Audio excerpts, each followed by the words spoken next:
All right, greetings, scholars. Welcome. We're at week 3 for College Algebra 2, and we're going to be moving into Chapter 2, Equations and Inequalities.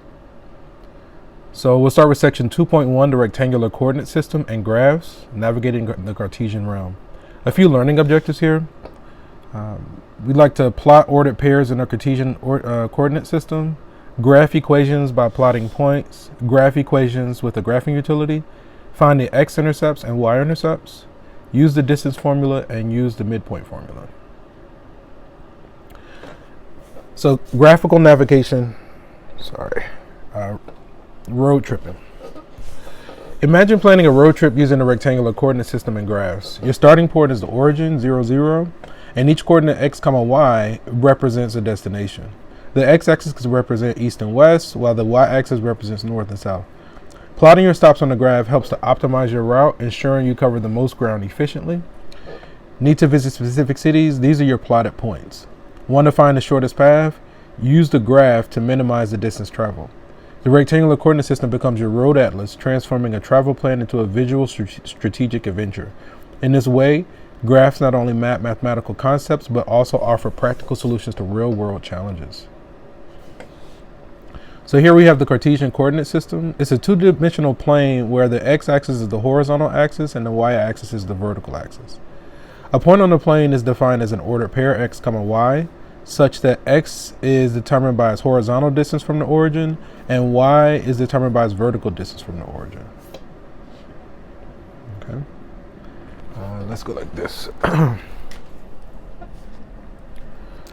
So one thing I want you to notice, we have the x-axis, again, it runs horizontally, right? And then we have the y-axis that runs vertically. So when we lay one axis on top of the other at a 90-degree angle, it breaks the flat surface up into 4 quadrants. And so the way we count the quadrants, we start with the upper right. So everything in this direction, we call quadrant 1. Everything going in this direction, the upper left-hand corner, we call quadrant 2. This direction is quadrant 3. And everything in this direction is quadrant 4, right? So I think we counted counterclockwise. The upper right is 1, and then 2, 3, 4 going counterclockwise. So in this example, we're asked to plot these points, so that shouldn't be too terribly bad. Let's just go ahead and do it. So first we have the ordered pair -2, 4. That's going to be right here.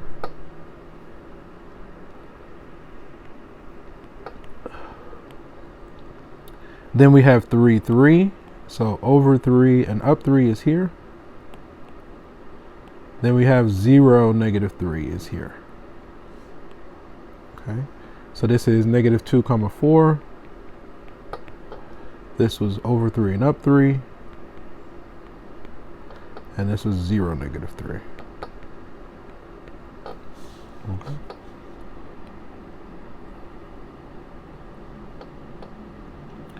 So in this example, we're asked to graph this equation by plotting points, all right? If we're going to graph this by plotting points, we're just going to make a table. So we're going to choose several values of x and then find the corresponding y, plot the points, and connect them with a straight edge. So we'll have our x versus our y. Now let's see. Let's go when x is, let's go -3, -2, -1, 0, 1, 2, 3. All right, I just chose these values of x. So then the corresponding y, when x is -3, -3 is 3, plus 2 gives us 5. And again, our y is, in case it's kind of small, is going to be y equals a -x plus 2. Okay. When x is -2, is 2 plus 2 is 4. Okay. It looks like we're decreasing these by 1 at each step. When x is -1, 1 plus 2 is 3. All right, so I think we can just keep subtracting 1, right? So then that'll be a 2, 1, 0, -1, okay? So what this does is generate a set of ordered pairs. We started with our set of outputs, passed them through the function, and then generated a set of, we started with our set of inputs, passed them through the function, and it generated a set of outputs. And then if we plot all these ordered pairs, the first one is -3, 5. All right. So -3, 5 is here. And then -2, 4 And I think it just pretty much keeps going.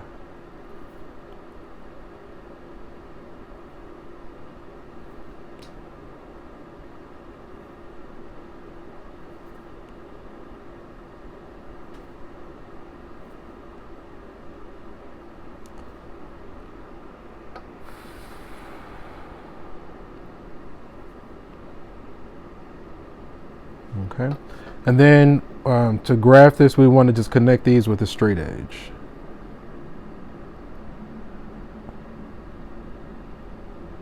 That looks good.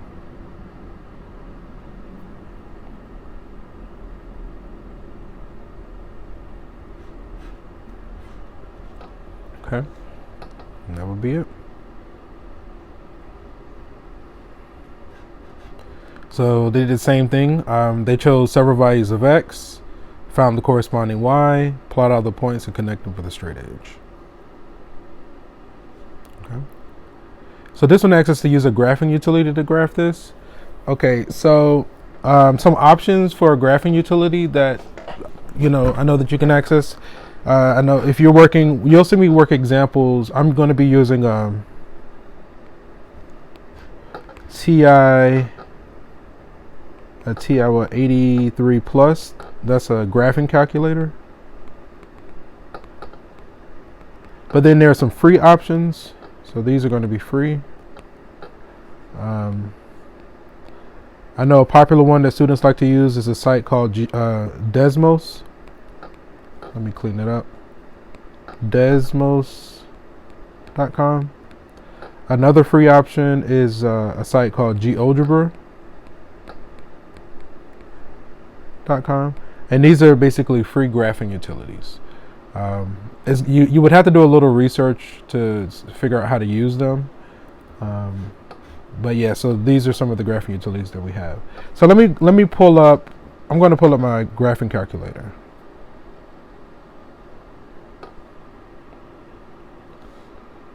Let's see. Let's just go ahead and go like this. This one.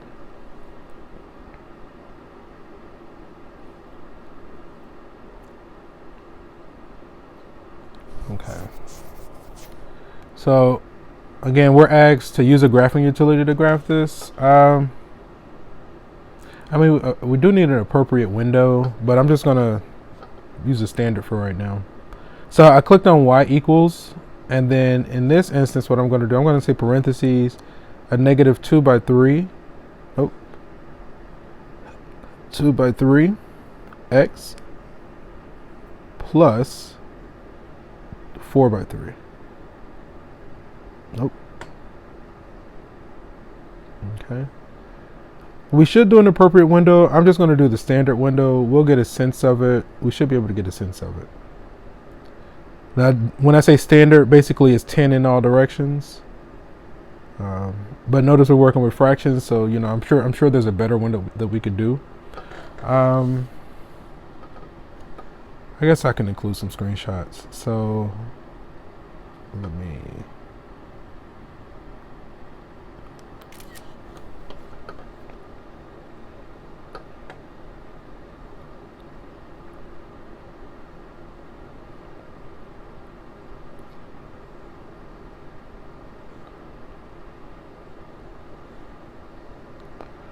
So this was one thing that I did.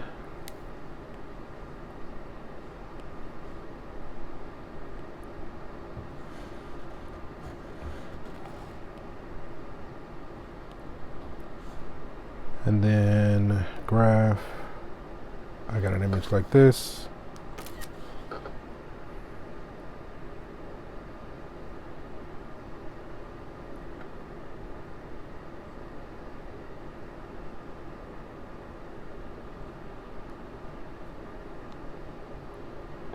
And that's just like for your reference, it's not, right? So we got this image, right? And so again, that was me using a TI 83 plus, a graphing utility. Okay, and here's what the textbook got.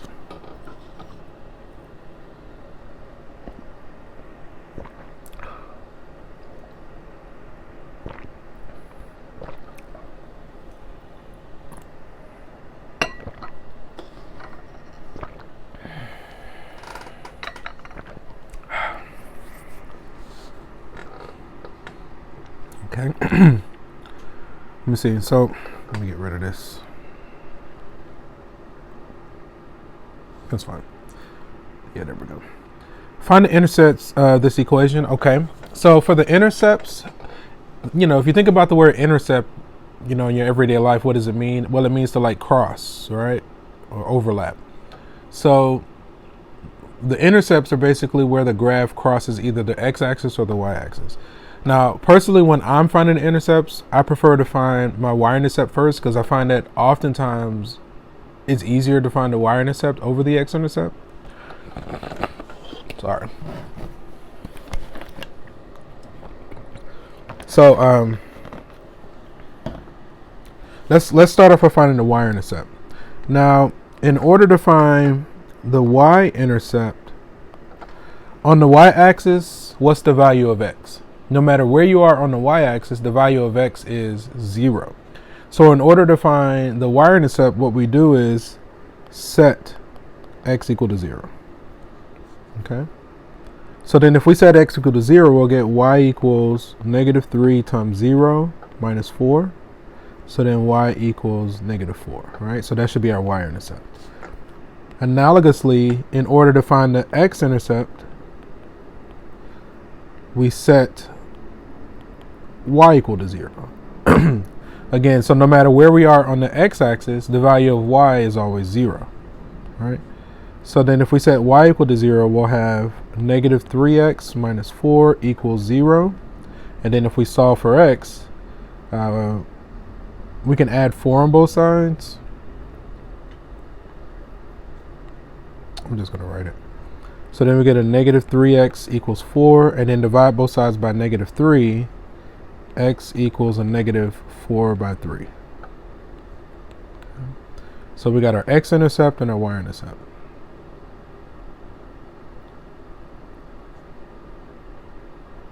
X-intercept -4 by 3, y-intercept is -4. Okay, and then just to put it in ordered pairs, if we're talking about the y-intercept, we would write it as 0, -4. And if we're talking about the x-intercept, we would write it as -4 by 3, 0. Okay. So then here we have the distance formula. This is an application of the Pythagorean theorem. I kind of want to show you where this comes from. Okay, let me, I'm going to augment this slide.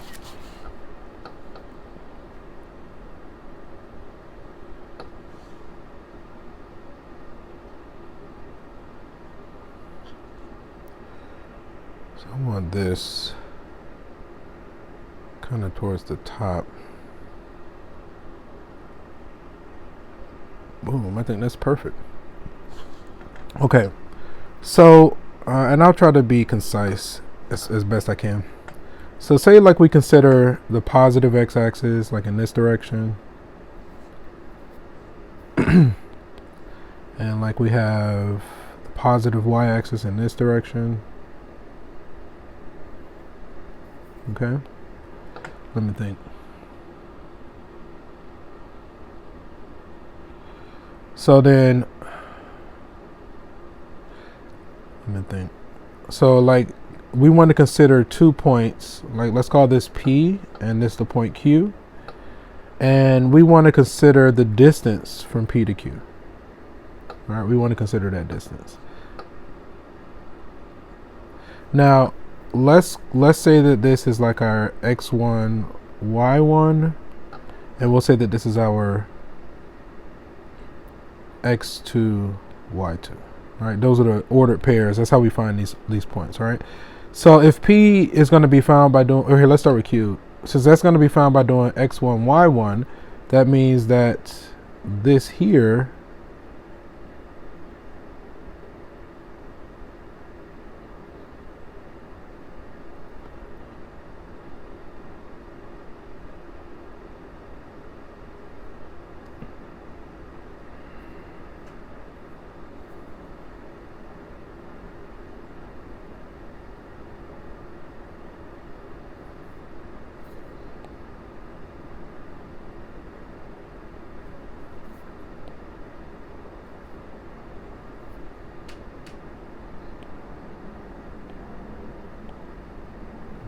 decent, I guess. So that corresponds to our x1. I don't know why it looks weird to me.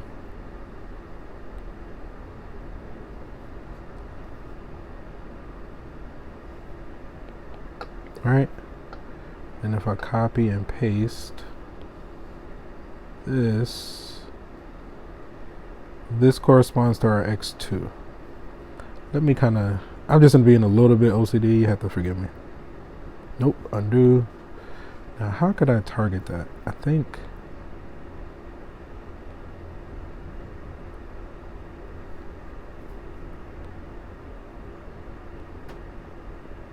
perfect. Okay. And so this one over here corresponds to our x2. Right? And then let me see.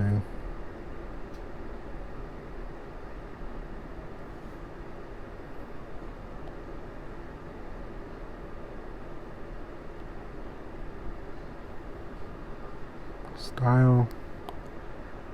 This corresponds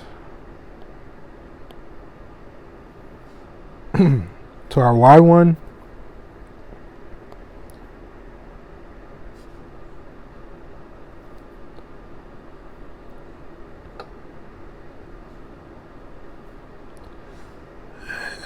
And this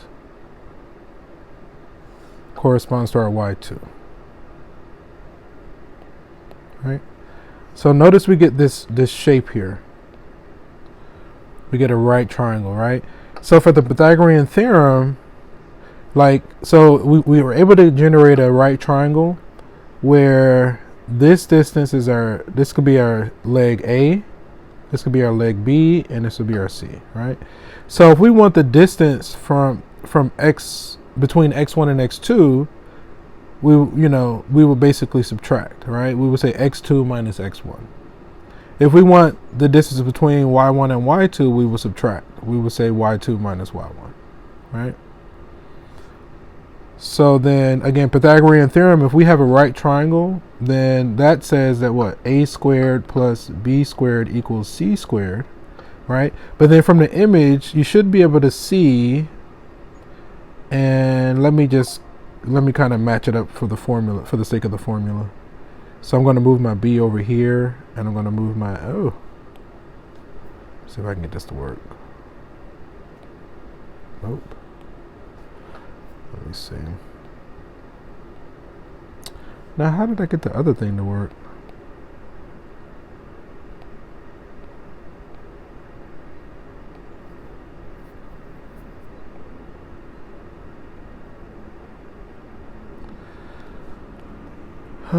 Let's see. Another thing I can do is just erase it.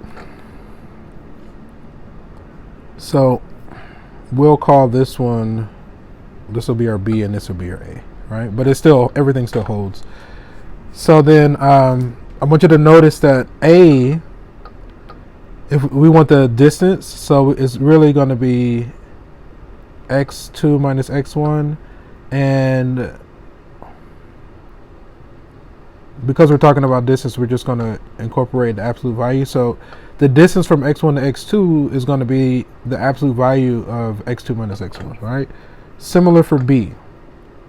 That's going to be the absolute value of y2 minus y1. Okay? So then if we take these and plug it into the Pythagorean theorem, we'll have x2 minus x1 absolute value squared plus y2 minus y1 absolute value squared equals c squared. And then notice that c is the distance between p and q. So then if we take the square root on both sides, and if we square a positive number, it remains positive. So in this instance, we can just lose the absolute value. And again, c, and I'll put it here, I guess. C is the distance between P and Q. Is it going to do that thing again? Yeah, it's so temperamental. Let's actually go like this. That's fine. Okay. So then if we take the square root on both sides, normally when we take square root, we do plus or minus. But in this instance, we're only concerned with the positive distance. So we'll just take the positive. So then if we put it all together, the distance between P and Q is going to be the positive square root x2 minus x1 squared plus y2 minus y1 squared. Right? And that's essentially where the distance formula comes from. Okay. So, but yeah, the distance formula is basically an application of the Pythagorean theorem. Okay. All right. So here we're asked to find the distance between these 2 points. So my mentors / professors would say things like, okay, every time you use a formula, write it down. That constant repetition of writing the formula help you to memorize it, and it ingrains it into your memory, right? So if we're using the distance formula, the distance is going to be square root x2 minus x1 squared plus y2 minus y1 squared. Okay. Now, I'm a fan, whenever I have ordered pairs, I like to just go automatically label them. X1, Y1, X, oh no, I can't write today. X2, Y2, all right? So our distance is going to be, now our x2 here, we said x2 minus x1 squared plus y2 minus y1 squared. All right. So notice I replace each component with a blank set of parentheses. Then I'm going to plug in my values, right? My x2 is 2. My x1 is negative 3. Notice the blank parentheses are important. They help us to keep track of the signs, so we minimize our chances of making mistakes. Our y2 is a 3, and our y1 is negative 1. Okay. So let me see. 2 minus a negative 3. Double negative is positive, so that's really a 5 squared. Plus 3 minus negative 1. Double negative is positive, so that's really a 4 squared. 25 plus 16, 25, 35, 41. So then this is going to be the square root of 41.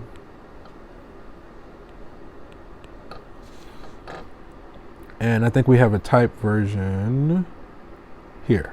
You can see we have the square root of 41. I think they did the same thing that we did.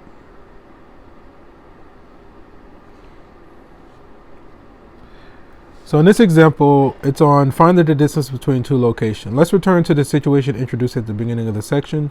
Tracy set out from Elmhurst, Illinois. Let's see if we can identify Elmhurst. Okay.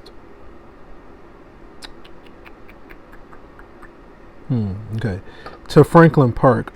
I don't see those on this map. On the way, she made a few stops to do errands. Each stop is indicated by a red dot in figure 1. Okay, so let's see if we can highlight these. So the red dots, there's one here. Can I just copy and paste? And I'm just trying to exaggerate them. Here's a red dot here. Looks like there's one here. Looks like there's one here. One here. I think that's it. Okay. So find the total distance that Tracy traveled. Compare this with the distance between her starting and final positions. Okay, so I feel like it's a safe assumption to say that, oh man, it looks like we're having to do the distance formula like a whole bunch of times. Actually, no, right? If we're just counting the number of steps, right? The horizontal and vertical ones, you don't really need the distance formula. You can just count, right? So this one's 1, 2, 3. So this one's like 4 blocks. I'll just say 4, right? That's 4 blocks from here to here, right? The vertical one, 1, 2, 3, 4, that's another 4 there. So from there to there. Find the total distance. Compare this with the distance between her starting. Okay, so maybe we'll count the distance along the way. Wait a minute.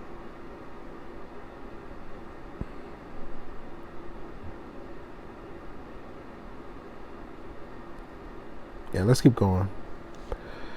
So let me see. For this distance, this first one here, if you have a 1 by 1, if we use Pythagorean theorem, 1 squared plus 1 squared is 2. So that should be the square root of 2. And then from here to here, let me see. It looks like we have a 3. The legs are length 3 and length 2. So 9 plus 4 is 13. So that one should be the square root of 13. It's kind of weird. I'm not sure if we did this all the way correct.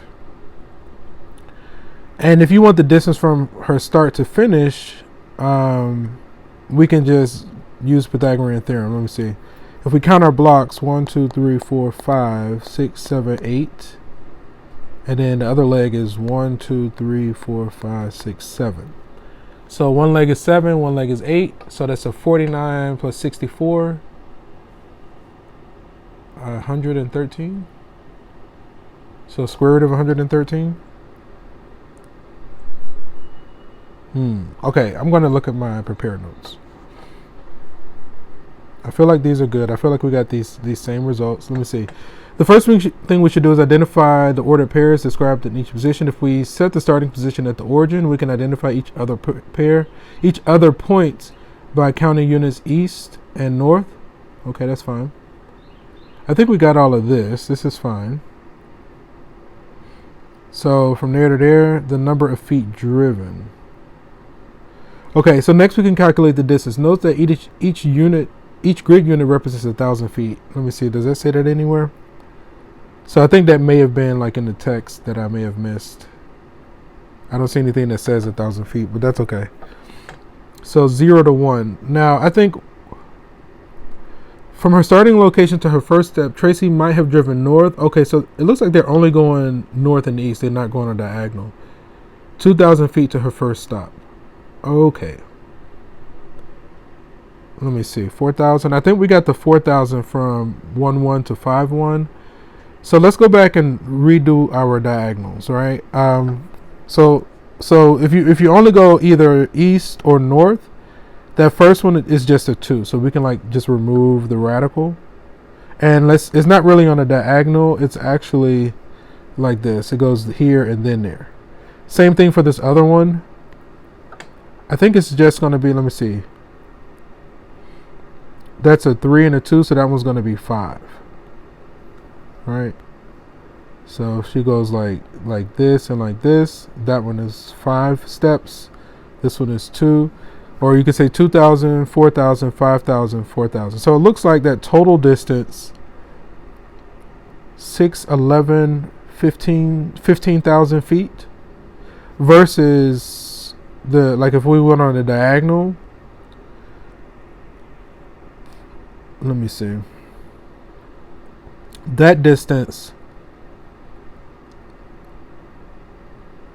let me see, 1, 5, I think we said 7 by 8. So square root of 113, whatever that number is. All right, I feel like we got all of this. The total distance she drove was 15,000 feet. This is not, however, the actual distance between her starting and ending. To find the distance, we can use the distance formula. And you see the square root of 113 right here, right? So that's exactly what we got, which is approximately 10.63 units.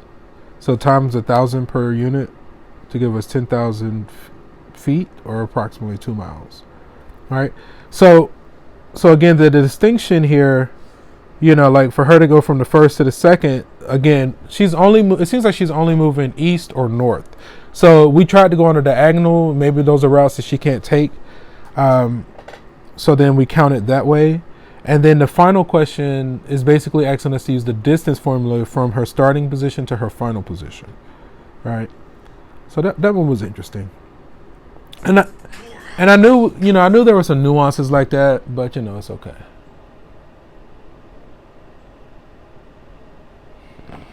It's no worries. Just be there.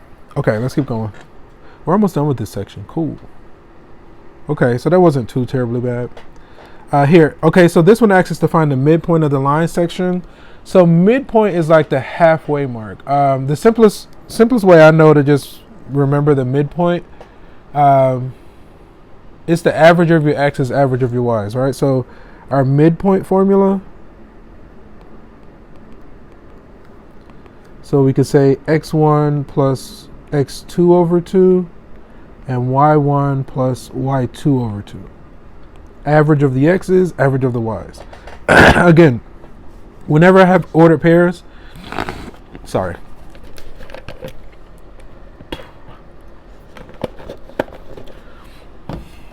whenever I have ordered pairs, I like to just go ahead and label them. So we can say x1, y1, x2, y2, right? So then our midpoint, let me see. We said x1 plus x2 over 2 and y1 plus y2 over 2. Notice I'm starting with blank parentheses. I'm replacing each component by a blank set of parentheses, and then I'm going to plug in. So my x1 is 7, my x2 is 9, my y1 is -2, and my y2 is 5. And again, the parentheses just help us to keep track of the signs, so we're less likely to make a mistake. 9 and 7 is 16 divided by 2 is 8. -2 plus 5 is 3 over 2, remains as 3/2. So these should be the coordinates of the midpoint, halfway between these two numbers, these 2 points.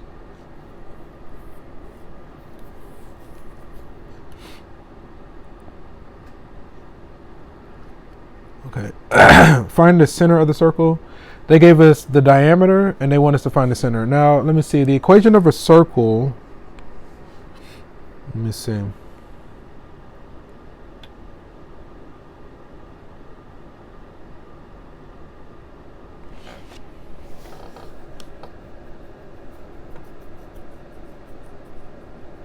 X minus h squared. Okay. So I think we would say x minus h squared plus y minus k squared equals r squared. Where h and k, where our h comma k is the center of the circle, and r is the radius of the circle. Okay, we have the center and the radius. Okay. So the diameter of a circle has these endpoints. Find the center. Okay. Well, we didn't need this one. If they gave us the endpoints of the diameter and they just want the center, then we can use the midpoint formula, right? So the midpoint formula again, average of the x's, comma, average of our y's. Okay. They gave us a set of ordered pairs, so let's go ahead and label it. x1, y1, x2, y2, okay? And again, x1 plus x2 over 2, y1 plus y2 over 2, okay? Now x1 is -1, x2 is 5, y1 is -4, and y2 is -4. Okay, so 4 divided by 2 is 2. -8 divided by 2 is -4. So these should be the coordinates of the center of the circle. It's just halfway, the middle of the diameter. The first equation that I gave was the equation of a circle. Okay. 2, -4. I think that's what we got. All right, so that brings us to the end of this section.